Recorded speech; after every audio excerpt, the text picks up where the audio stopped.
Hi, today we're going to talk about marking leather.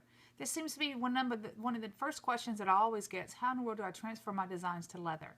I've done a lot of trial and error and a lot of discovery, and so I'm going to share with you what works for me. So let's get started. One of the top questions I get is how do I transfer my images to the leather? So that's what we're going to talk about today. When I'm talking about my images, there's two different kinds. There's ones that I'm using a template where I'm going to be tracing around, and then there's the other one where I'm going to be tracing on top of. Okay. Also, you have to consider what type of leather that you're going to be marking on. There's really two different types. It comes in two different types. It comes down to the naked, which doesn't have any finish on top. It is dyed, it's tanned, but it has a naked finish on top, so there's no protective surface on top. And then you have the nice shiny ones that have a protective surface on top. So depending on what it is that you're doing, you have to be careful. Now, what I have found that works best. Now, I have tried all of these guys. First thing, let's talk about pens. When you want to use a template, what do we use? I've tried all of these guys. I've tried chalk. I've tried the white marker. I've tried the blue water soluble. And what I have, and I've tried a chalk pencil, which I do use at times if I have just small areas that I need to add. I sharpen it really sharp. If you are going to use one of these, you really need to make sure that you have the right sharpener for it. I have these, like $1.99 or $1.50 or whatever from the craft shop, or from a art supply house. So these are the ones that you want to use to be able to sharpen these pencils with. If you're going to buy a pencil, make sure you get one that has no wax. It's a chalk pencil that has no wax. This one, there we go. You can see what kind that I use. These are the ones I've always used. Okay, now Tandy has come out, bless their little hearts, they have come out with a marking pen. It was amazing to me. I started working with leather for about a month, and I go into the store complaining about the fact there's no tools out there, no pens out there that will mark on leather that you can erase. And my local manager said, guess what? Tandy's just announcing one, and it'll be shipping in about 2 months. And so I was lucky enough that they have these now. Now, they designed these to actually mark on to tooled leather. This is a piece of tooled leather. But what's interesting, though, is, okay, you mark, it's a silver pen. But you see this mark right here? This is one that I've already wiped out with water, with a damp cloth, and it doesn't come out. So if you're going to use it on tooled leather, you better make sure you're going to cut through it because it's not going to come out.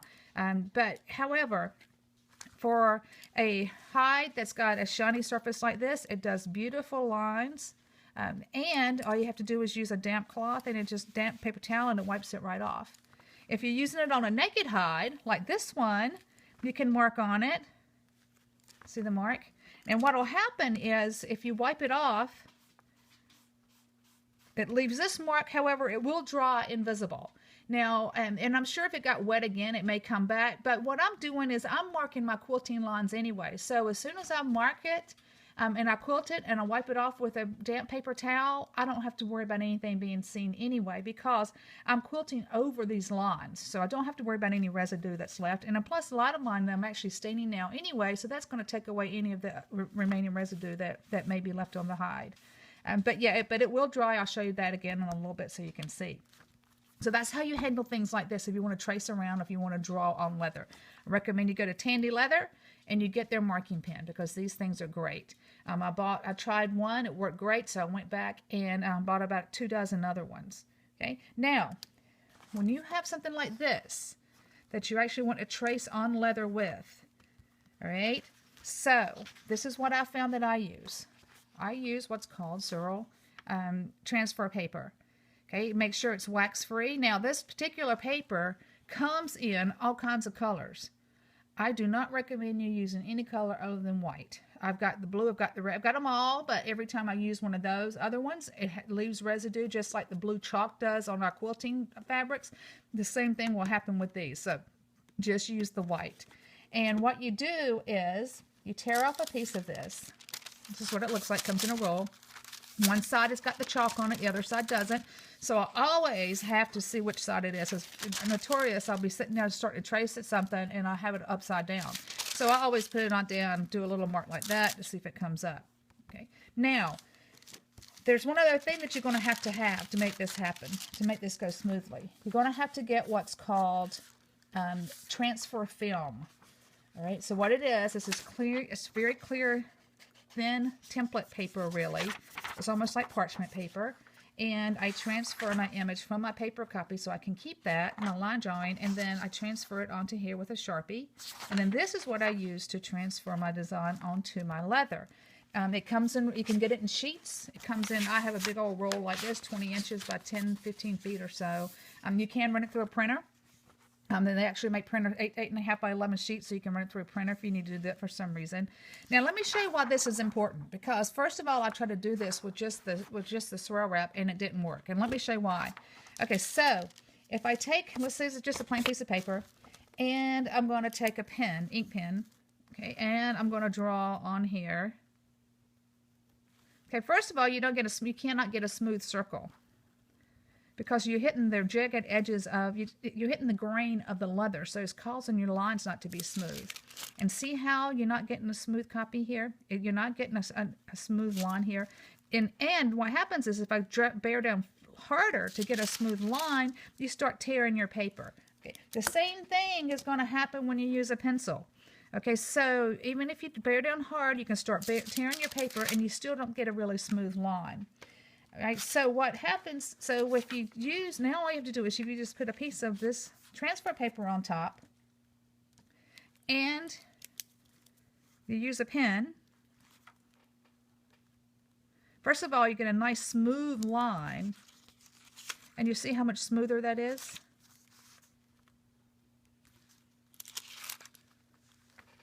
Okay.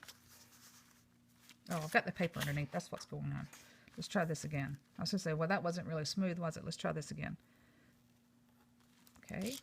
See how nice and dark that is? So you don't even need to bear down that hard, because you don't want that much chalk on your piece.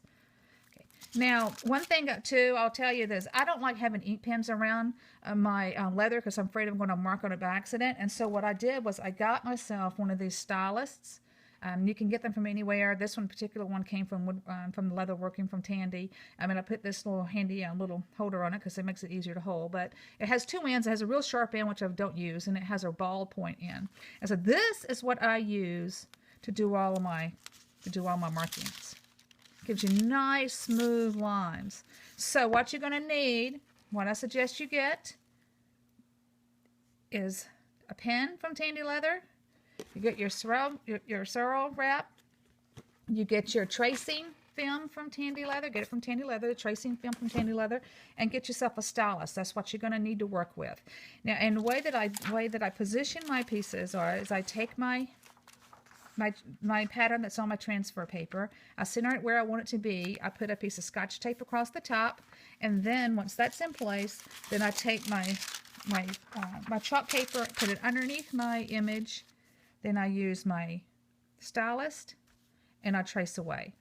And I will also, and once that's done, if I've got an awful lot of chalk like this that I don't want to have to worry about wiping off after I get finished quilting, what I do is I'll take a damp paper towel, and I'll actually wipe some of that off. Excess. You don't have to be damp. It could be a piece of batting. I use a piece of batting too, and it wipes some of that excess off, so I don't have to worry about getting all that out underneath my quilting stitches. So that's what I use. Tandy Leather is a great source for these things, because we are working with leather, and that's what Tandy knows. Okay. I hope you find this information that you can use for your next leather project.